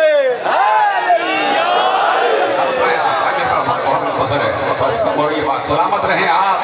کہا کہ اچھا میرا اور تیرا علم برابر ہے تو میں جو انڈا لے آیا ہوں تو واپس رکھ کے آ جا. وہ بھی ایماندار تھا. گردن جھکا کے کہتا ہے اب میرا یہ علم نہیں ہے, میں واپس نہیں رکھ سکتا, میں واپس نہیں رکھ سکتا. علی نے کہا کہ جو کچھ بھی تو نے بتایا بالکل صحیح بتایا, یہ علم بھی کسی کے پاس نہیں ہے کہ علی کسی چیز کو چھپا کے لے آئے اور کوئی اس تک پہنچ جائے. یہ بتا یہ علم تیرے پاس آیا کہاں سے, یہ علم تجھے ملا کہاں سے, عبودیت کی منزل ہے, یہ علم تجھے ملا کہاں سے. اس یہودی نے کہا یا علی میں اپنے نفس کے خلاف کام کرتا ہوں, جو مجھ سے میرا نفس کہتا ہے میں اس کے خلاف کام کرتا ہوں, میں اشتہا کے خلاف جاتا ہوں, میں شہوت کے خلاف جاتا ہوں. میرا نفس کہتا ہے دائیں جاؤ, میں نفس کی بات نہیں مانتا, میں اپنے نفس پر غالب آ چکا ہوں. کیا وہ کلمہ پڑھ رہا تھا؟ وہ یہودی تھا, مشرک تھا اور ظالم تھا, اس لیے کہ ان الشرک لظلم عظیم, شرک سب سے بڑا ظلم ہے. اتنا بڑا ظالم جو شرک کر رہا ہے, اللہ نے جب اس کو ضبط نفس کے بعد ملنے والے اختیارات سے نہیں روکا تو کلمہ گو جب پڑھے گا تو کیا اس کو اختیار نہیں ملے گا؟ یہی تو کہہ رہا ہوں. اعتراض کیوں ہے کہ جب محمد و علی کی فضیلت بیان کی جاتی ہے تو اعتراض کس بات کا؟ بھائی یہ جو کچھ بھی محمد و علی کو ملا ہے یہ ان کی عبودیت کے نتیجے میں ملا ہے, یہ ان کے ضبط نفس کے نتیجے میں ملا ہے. ان کی عصمت اپنی جگہ, ان کی عصمت اپنی جگہ, ان کی ولایت اپنی جگہ. عصمت و ولایت کے یہ مرتبے نہیں ہیں جو تمہیں سنائے جاتے ہیں, یہ تو بندگی کے مرتبے ہیں. محمد و علی کے اصل فضائل تو تم تک اب تک پہنچے ہی نہیں. جس تک پہنچے تھے وہ خاموش رہا, اس کا نام ہے سلمان. وہ خاموش خاموش رہا. ابھی محمد علی کے اصل فضائل سے پہنچے نہیں. محمد علی نے جو عبودیت کی ہے اس عبودیت کے نتیجے میں اللہ نے جو ان کو اختیار دیا ہے وہ اختیار استعمال ہوا ہے. میں کیا کروں کہ میرے پاس وقت قابل ہو رہا ہے اور مجھے آپ کی پرواہ ہے کہ آپ کو یقیناً بہت تیزی اور بہت اہم ترین کاموں سے جانا ہوگا. علی نے سورج واپس پلٹایا کہ نہیں پلٹایا؟ کل یہیں سے بات آگے بڑھائیں گے. علی نے سورج واپس پلٹایا. ایک اب یہ ہے عبودیت کی منزل, یہ ہے عبودیت کی منزل. ایک شاعر گزرا ابو المنصور مظفر وائس, بغداد کا ایک شاعر ابو المنصور مظفر, وہ منبر پر بیٹھا ہوا. خط ہو رہی ہے بات, میں معذرت چاہتا ہوں, میں نے وقت آپ کا زیادہ لے لیا ہے بھائی, یقیناً بڑا معذرت گزار, میں بڑا معافی گزار ہوں, لیکن بس چاہتا ہوں کہ مفاہیم کامل ہوں آج کی حد تک. ابو المنصور مظفر منبر پر بیٹھا ہوا تھا, شاعر تھا, شاعر. اور شاعر کا درہ امتیاز یہ نہیں ہوتا کہ وہ مجازی محبوب کی شان میں نظر کرے. شاعر اصل شاعر تو وہی ہوتا ہے جو اللہ کے محبوب کی شان میں نظر کرے. ابو المنصور مظفر منبر پر بیٹھے ہوئے علی کی فضیلت بیان کر رہے تھے, آل محمد کی فضیلت بیان کر رہے تھے. منبر پر بیٹھا ہوا جھوم کر فضائل علی بیان کر رہا تھا, جھوم کر فضائل علی بیان کر رہا تھا. سورج مغرب کی طرف سفر کر رہا تھا, ابھی ڈوبا نہیں تھا. ایک بار بادل آئے اور اتنے گہرے بادل آئے کہ ان بادلوں نے سورج کو چھپا لیا. ان بادلوں نے سورج کو چھپا لیا. اندھیرا چھا گیا, اتنے گہرے بادل تھے, سورج چھپ گیا اور اندھیرا چھا گیا. ایسا لگ رہا تھا کہ سورج ڈوب گیا اور مغرب ہو گئے. ایسا لگ رہا تھا سورج ڈوب گیا اور مغرب ہو گئے. اس کو کہتے ہیں عبودیت. بالکل اندھیرا چھا گیا, معلوم ہو رہا تھا سورج ڈوب گیا اور مغرب ہو گئے. اس نے آسمان کی طرف دیکھا اور دیکھ کر کہا لا تغربی یا شمس حتی تنتہی مدحی لآل المصطفیٰ ولنجلہ. اے سورج اس وقت تک غروب نہ ہونا جب تک میں علی کی مدح کر رہا ہوں.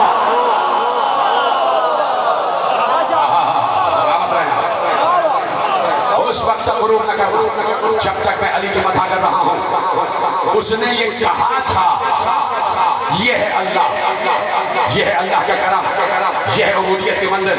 اس نے یہ کہا تھا کہ یک بیک بادل چھٹے اور سورج نے دوبارہ دھوپ دینا شروع کر دیا.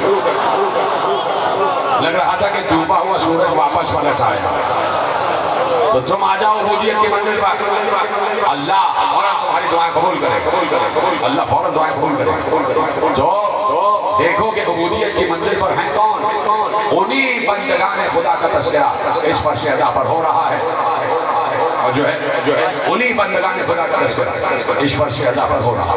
وہ بندگان خدا کہ جنہیں اللہ نے اختیارات سے نوازا. حسین کے پاس سارے اختیارات, اس لیے کہ اللہ کا بندہ ہے حسین, اللہ کا بندہ ہے حسین.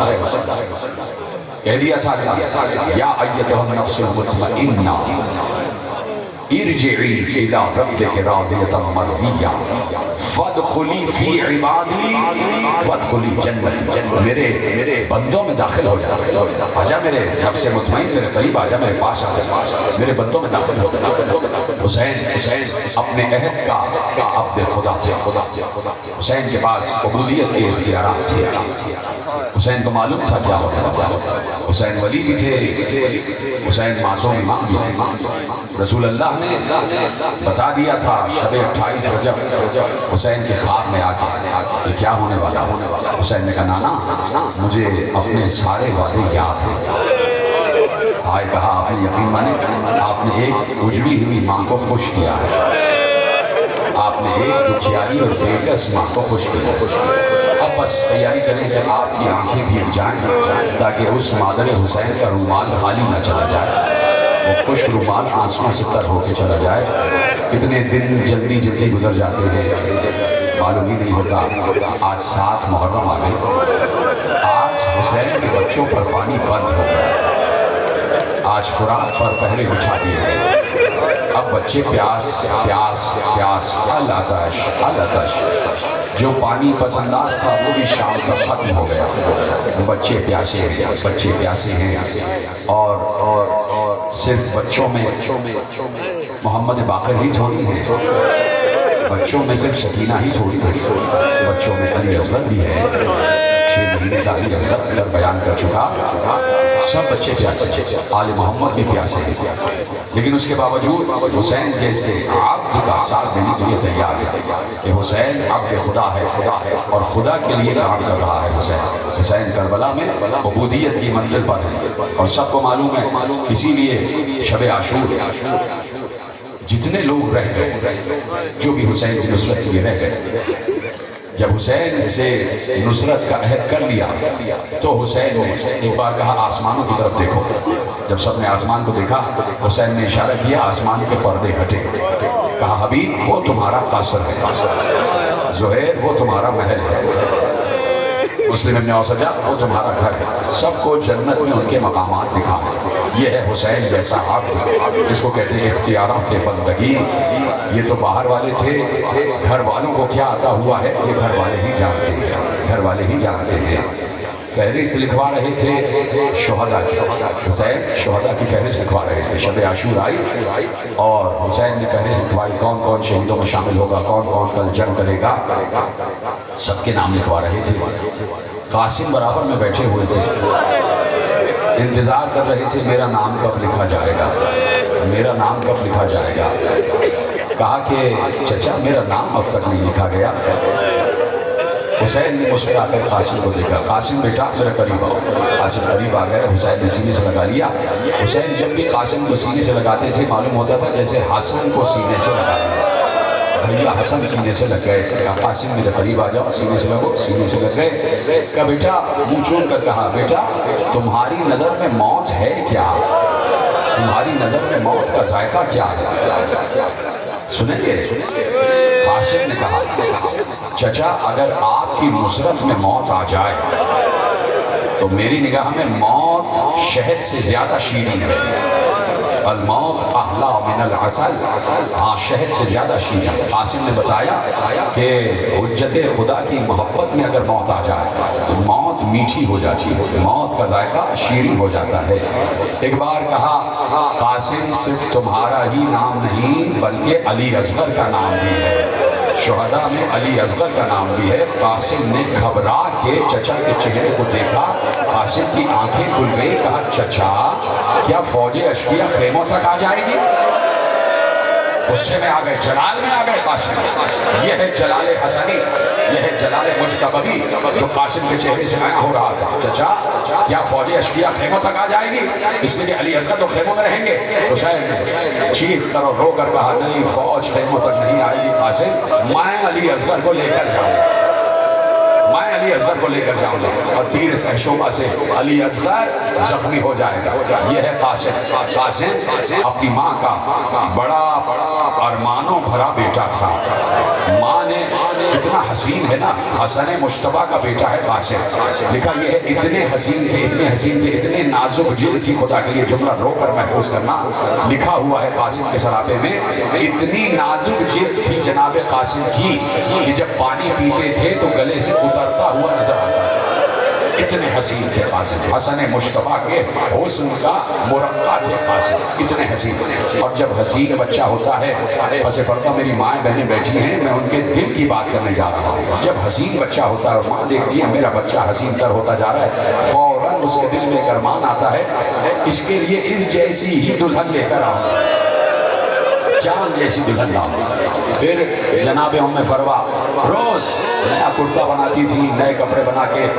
پہنا کے دیکھتی تھی قاسم اس لباس میں کیسے لگے کیا گریا کر رہے ہیں آپ میں دیکھ رہا ہوں کہ آپ انہی باتوں پر رو رہے ہیں یہی مجھے فخر ہے جب مجھے جیسے اتنے ادنا ذاکر کو فخر ہو سکتا ہے تو مادر حسین بھی تو فخر کر رہی ہوں گی کہ میرے بیٹے پر میرے لال پر رونے والے کیسے رو رہے ہیں انہوں نے کربلا دیکھی نہیں ہے یہ کربلا سن کے رو رہے ہیں اگر انہوں نے دیکھا ہوتا تو یہ اپنے آپ کو پیٹ ڈال چکے ہوتے اپنی جانوں کو ختم کر چکے ہوتے یہ آپ کا خاصہ ہے کہ بی بی زہرا آپ کو دعائیں دے رہی ہوتی ہیں قاسم کو روز نیا کرتا پہناتی تھی صرف یہ دیکھتی تھی کہ اس کپڑے میں میرا لال کیسا لگے گا اس کرتے میں میرا لال کیسا لگے گا چل پڑا قافلہ قاسم 4 برس کے تھے جس وقت حسن مجتبیٰ کے جنازے میں تیر لگے ایک 4 برس کے بچے کے لیے حساس جملہ ہے، سمجھ جانا کیا کہہ رہا ہوں۔ ایک 4 برس کے بچے کے لیے باپ کا لاشا دیکھنا بڑی کڑی منزل ہے، اور وہ بھی اس عالم میں کہ باپ کے لاشے پر تیر لگے ہوئے ہوں۔ اس منزل سے 2 ہی بچے گزرے ہیں، ایک 4 برس کا قاسم ہے جس نے باپ کے لاشے پر تیر دیکھے ہیں، اور ایک 4 برس کی سکینہ ہے جس نے تیروں پر بابا کا لاشا دیکھا، جس نے تیروں پر بابا کا لاشا دیکھا۔ یہ ہے اس گھرانے کا مقصوم، یہ ہے اس گھرانے کی بچوں کی قسمت کہ قاسم نے دیکھا میرے بابا کا جنازہ گھر میں واپس آ گیا ہے۔ کیا گزری ہوگی اس 4 برس کے بچے پر، یہ بچہ ہی جانتا ہے کہ جب دیکھا ہوگا کہ بابا جب گئے تھے تو بابا کا کفن سفید تھا، جب بابا کا لاشا واپس آیا ہے تو کفن سرخ ہو چکا تھا، تو پہلے تو تیر ہی نکالنا تھے نا، اس کے بعد کفن تبدیل ہوا ہوگا نا، تو تیر نکالے ہیں۔ جب جنازہ صحن میں لا کے رکھا گیا ہے حسن مصطفیٰ کا، تو حسین نے آنکھوں پہ ہاتھ رکھ کر رو رہے تھے، آواز دی عباس، زینب قریب آ جاؤ، میری مدد کرو تاکہ جنازے سے تیر نکالو، جنازے سے تیر نکالو۔ حسین تیر نکال رہے تھے، 70 تیر جنازہ حسن میں پیوست تھے، 70 تیر حسن مصطفیٰ کے جسم میں پیوست تھے۔ کوئی تیر حسین نکال رہے تھے، کوئی تیر عباس نکال رہے تھے۔ زینب بھی آگے بڑھی، بھیا مجھے بھی خدمت کا موقع چاہیے۔ کوئی تیر زینب نکال رہی تھی۔ جب بچہ گھر کے بڑوں کو کوئی کام کرتا دیکھتا ہے تو چاہتا ہے اس کام میں شامل ہو جائے۔ ارے کیا سن رہے ہو؟ قاسم نے دیکھا میرے بابا کے جنازے سے میرے بزرگ تیر نکال رہے ہیں، بچہ آہستہ آہستہ آگے بڑھا، اس نے ایک تیر پر ہاتھ رکھا۔ حسین نے دیکھا بے اختیار آگے بڑھے، قاسم کو سینے سے لگایا، قاسم ابھی تیرا چچا زندہ ہے، قاسم ابھی تیرا چچا زندہ ہے۔ قاسم کے سر پر ہاتھ رکھا، قاسم کے رخسار کو چوما، قاسم اپنے کو یتیم نہ سمجھنا، قاسم میں تیرا باپ ہوں۔ قاسم آغوش حسین میں پرورش پا رہے تھے، ماں روز نیا کرتا بنا کے بدلواتی تھی تاکہ دیکھے یہ کرتا قاسم پر کیسے لگ رہا ہے، یہ امامہ قاسم پر کیسے لگ رہا ہے، یہ ابا قاسم پر کیسے لگ رہی ہے۔ جب قافلہ 28 رجب کو چلا ہے، ماں نے سارے لباس ساتھ رکھ لیے، جتنے لباس سے قاسم کے ماں نے ساتھ رکھ لیے۔ 6 مہینے کا سفر ہے اور قاسم لباس تبدیل کر رہے ہیں۔ ماں کہتی ہے قاسم آج یہ کرتا پہن لینا، آج یہ کرتا پہن لینا۔ اتنے حسین قاسم، ختم ہو گئی گفتگو، آ گیا عاشور کا دن۔ ہاں اس جملے پہ ہائے کرنا بنتا تھا، ضروری تھا جو آپ نے ہائے کیا ہے۔ آ گیا عاشور کا دن، آ گیا قربانیوں کا دن، آ گیا شہادتوں کا دن، آ گیا اپنے خدا کی معراج کا دن۔ حسین قربانیاں پیش کر رہے تھے، انصار چلے گئے، حسین انصار کی لاشیں اٹھا کر لا رہے تھے۔ اتنا ارمانوں بھرا قاسم، اس کے باوجود جس ماں نے 14 برس قاسم کے ارمانوں میں زندگی گزاری ہے کہ میں اسے دولہا بنا کے دیکھوں گی، لیکن یہ ہے عبد خدا کی محبت، یہ ہے جنب اللہ کی محبت کہ وہ ارمان سارے فروا نے ایک طرف رکھ دیے، اور اب کہا قاسم بیٹے تم کب جاؤ گے؟ کیا سنا آپ نے؟ بیٹے تم کب جاؤ گے؟ تم میدان کو کب جاؤ گے؟ تمہاری شہادت کب ہوگی؟ تمہارا لاشا کب آئے گا؟ سوچو ایک ماں کہہ رہی ہے اپنے حسین بچے سے کہ تمہارا لاشا کب آئے گا؟ قاسم نے کہا اماں یہ تو آپ بعد میں پوچھ رہی ہیں، کیا آپ یہ سمجھتی ہیں کہ مجھے پوچھا نہ ہوگا؟ میں بار بار چچا کے پاس جاتا ہوں اور بار بار چچا منع کر دیتے ہیں، بار بار چچا منع کر دیتے ہیں۔ کہا آخری بار کوشش کرو، جاؤ قاسم جاؤ۔ قاسم چلتے ہوئے آئے، حسین کے خیمے میں آ گئے۔ حسین کچھ خط بھیج رہے تھے، کچھ باتیں کر رہے تھے، چچا کے پاس آئے۔ چچا نے قاسم کی خوشبو سونگھی، گردن اٹھا کے دیکھا کہ آؤ قاسم میرے سینے سے لگ جاؤ۔ ابھی قاسم سینے سے نہیں لگے، حسین کہہ رہے سینے سے لگ جاؤ۔ قاسم سینے سے لگنے سے پہلے حسین کے سامنے بیٹھ گئے، میری طرف دیکھنا، رونا تمہارا خاصہ ہے، مجھے کہنے کی ضرورت نہیں پڑتی، تمہیں یقیناً گریہ طاری ہو جائے گا۔ حسین کے سامنے قاسم دو زانو ہو کے بیٹھ گئے، اب کچھ نہیں کہا۔ حسین کے ہاتھوں کو اپنے ہاتھوں میں لیا اور چومنا شروع کیا۔ چچا کے ہاتھ چوم رہے ہیں، چچا کے قدموں پہ ہاتھ رکھ رہے ہیں۔ چچا بے اختیار ہونے لگا، حسین رو کے قاسم کو سینے سے لگاتے ہیں، قاسم یہ کیا کر رہے ہو؟ چچا جانے دیجئے، چچا میدان کی اجازت دے دیجئے۔ کہا قاسم کیسے جانے دوں، جب تمہیں دیکھتا ہوں تو بھیا حسن یاد آ جاتے ہیں۔ تم میرے بھیا حسن کی یادگار ہو، تم میرے بھائی حسن کی میرے امام کی یادگار ہو۔ قاسم تمہیں جانے نہیں دے سکتا، تمہاری ماں پر کیا گزرے گی۔ قاسم اٹھے، آہستہ آہستہ قدموں سے چلتے ہوئے ماں کے خیمے میں آ گئے کہ اماں اجازت نہیں مل رہی، اماں بڑی مصیبت آ گئی، یہ میرے لیے مصیبت کا دن ہے کہ مجھے اجازت نہیں مل رہی۔ ختم ہو گئی گفتگو، جیسے ہی ام فروا نے لفظ مصیبت سنا فوراً ام فروا کے چہرے پر سرخی آ گئی۔ کہا قاسم میرے قریب آؤ، قاسم قریب آئے، کہا قاسم ذرا آستین کو تو الٹو۔ قاسم نے آستین الٹی، قاسم کے بازو پر ایک تعویذ بنا ہوا تھا۔ کہا قاسم اس تعویذ کو کھولو، اس لیے کہ یہ تعویذ تمہارے بابا نے وقت شہادت لکھا تھا اور کہا تھا ام فروا جب زندگی میں بڑی مصیبت آ جائے، ماتا جب زندگی میں بڑی مصیبت آ جائے تو یہ تعویذ کھول لینا، اس میں مصیبت کا حل موجود ہوگا۔ لاؤ قاسم تعویذ لاؤ، تعویذ کھولا گیا۔ اب جو تعویذ کو کھولا اس میں ایک تحریر لکھی ہوئی تھی، ام فروا نے تحریر پڑھی، کہا قاسم مل گئی اجازت، قاسم مل گئی اجازت، آپ قاسم میرے ساتھ چلو۔ ایک ہاتھ میں تعویذ ہے، ایک ہاتھ میں قاسم کا ہاتھ ہے۔ بی بی ام فروا حسین کے خیمے میں آئیں، خیمے میں آئیں، جیسے ہی بھاوج کو دیکھا، جیسے ہی بھابھی کو دیکھا، حسین احترام میں کھڑے ہو گئے کہ حسن مصطفیٰ کی زوجہ ہے۔ کہا بھابھی کیوں آئی ہے، بھابھی کس لیے آئی ہے، حکم فرمائے۔ کہا آپ امام وقت ہے، میں کیا حکم دوں، حکم آپ کا چلے گا، میں کچھ کہنا نہیں چاہتی۔ یہ تحریر پڑھ لیجئے، اس تحریر کو آپ پہچانتے ہوں گے۔ اے امام وقت، حسین نے تحریر لی، تحریر کو دیکھا، سمجھ گئے میرے بھائی کی لکھائی ہے، پہلے ماتھے پہ رکھا، آنکھوں سے لگایا، دہن سے چوما، اب جو تحریر کو پڑھا حسین چیخ مار کے روئے، اس نے کہ لکھا ہوا تھا یہ خط ہے امام وقت حسن بن علی کا اپنے دور کے امام حسین کے نام۔ اے حسین جب قربانیوں کا وقت آئے تو قاسم کو میری طرف سے ماتا جب قربانیوں کا وقت آئے تو قاسم کو میری طرف سے قربان کر دینا۔ حسین چیخ مار کے روئے اور کہا قاسم کیا سفارش لے آئے، کیا سفارش لے آئے، مولا مجھے قوت دے تاکہ میں آخری جملہ پڑھنے کے قابل ہو سکوں۔ ابھی قاسم کی شبی برآمد ہوگی، ابھی مہدی برآمد ہوگی۔ یہ ایک ماں کا ارمان ہے، یہ ایک ماں کا ارمان ہے۔ عراق میں آج تک قاسم کی مقد پر جہاں قاسم کا خیمہ گاہ ہے وہاں عورتیں مہندی کے چھاپے لگاتی ہیں، جس کی شادی نہیں ہوتی تو قاسم کے مزار پر آ کر، قاسم کے خیمہ گاہ پر آ کر منتیں مانگتا ہے۔ آج بھی قاسم رزق تقسیم کر رہے ہیں، تمہیں کچھ چاہیے، مہدی برآمد ہو رہی ہے، شبی برآمد ہو رہی ہے، حسن مصطفیٰ کا واسطہ دے کر مانگنا یقیناً ملے گا۔ قاسم بڑی سفارش لے آئے، میرے بھیا کی سفارش لے آئے، اب میں روک نہیں پاؤں گا۔ قاسم اجازت ہے، قاسم اجازت ہے۔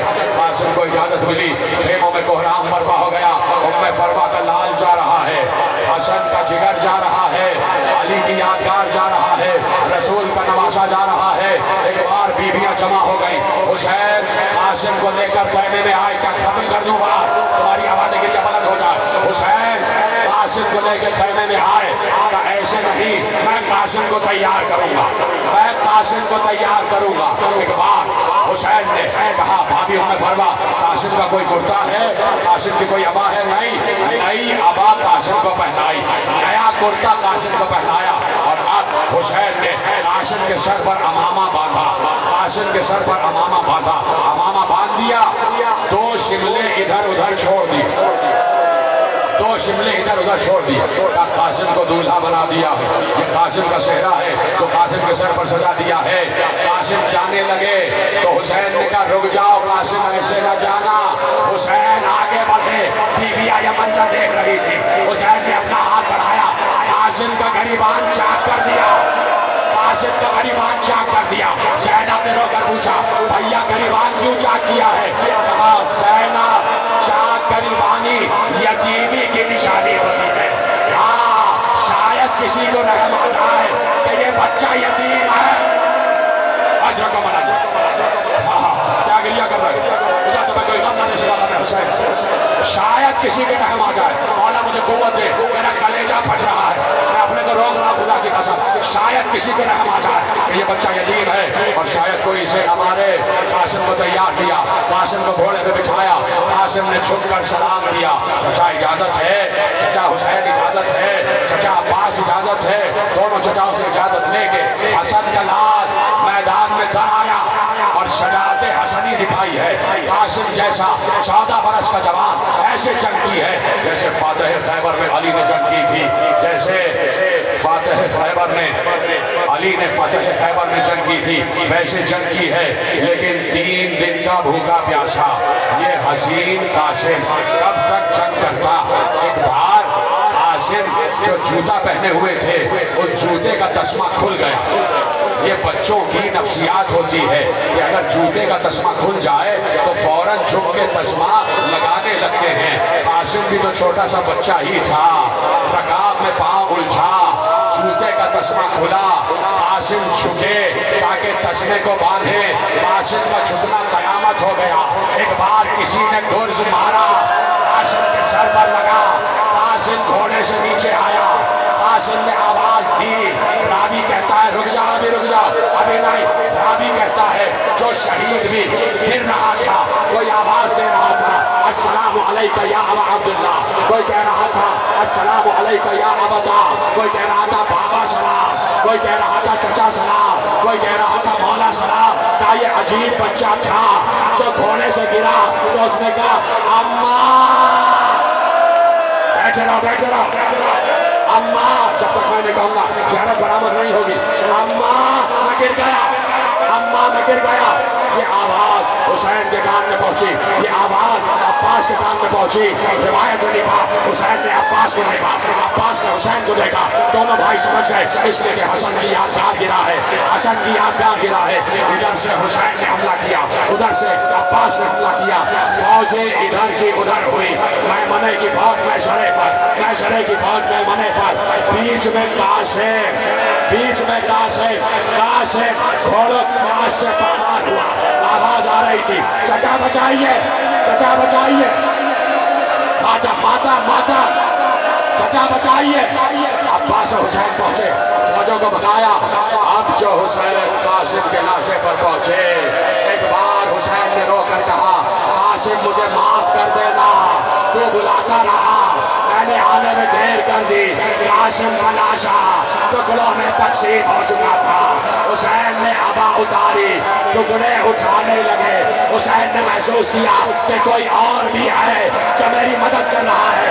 اب جو پیچھے مڑ کے دیکھا, ارے مادر حسین فاطمہ زہرا آواز دے رہی ہے اے حسین یہ ماں مدد کرنے آئی ہے. میں بھی ٹکڑے ٹکڑا ٹکڑا